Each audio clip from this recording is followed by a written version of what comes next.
Class 10-এর পঞ্চম অধ্যায় থেকে কিছু 2 নম্বরের গুরুত্বপূর্ণ কোয়েশ্চেন অ্যান্সার আলোচনা করছি।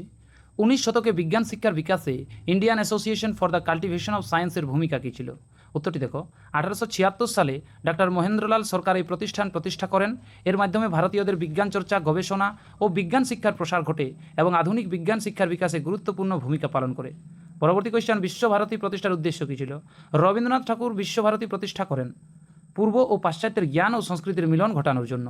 এর উদ্দেশ্য ছিল মুক্ত পরিবেশে মানবতাবাদী ও আন্তর্জাতিক মানের শিক্ষা প্রদান। পরবর্তী কোয়েশ্চেন, চার্লস উইলকিন্স কে ছিলেন? চার্লস উইলকিন্স ছিলেন একজন ইংরেজ প্রাচ্যবিদ ও মুদ্রাক্ষর নির্মাতা। তিনি প্রথম বাংলা হরফ তৈরি করেন এবং 1785 সালে ভগবদ্গীতার ইংরেজি অনুবাদ প্রকাশ করেন। পরবর্তী কোয়েশ্চেন, ঔপনিবেশিক শিক্ষা ব্যবস্থা ত্রুটিপূর্ণ ছিল কেন? দেখো, এই শিক্ষা ব্যবস্থার মূল উদ্দেশ্যই ছিল ব্রিটিশ সরকারের জন্য কেরানি ও নিম্ন স্তরের কর্মচারী তৈরি করা। এতে ভারতীয় সংস্কৃতি ও কারিগরি শিক্ষার যথাযথ গুরুত্ব দেওয়া হয়নি। এটাই ছিল এই শিক্ষা ব্যবস্থার ত্রুটিপূর্ণ দিক। নেক্সট কোয়েশ্চেন, বাংলা সাংস্কৃতিক জীবনে ছাপাখানার বিকাশে প্রভাব কতটা? ছাপাখানার বিকাশে বাংলা ভাষা, সাহিত্য, সংবাদপত্র ও শিক্ষার দ্রুত প্রসার ঘটে।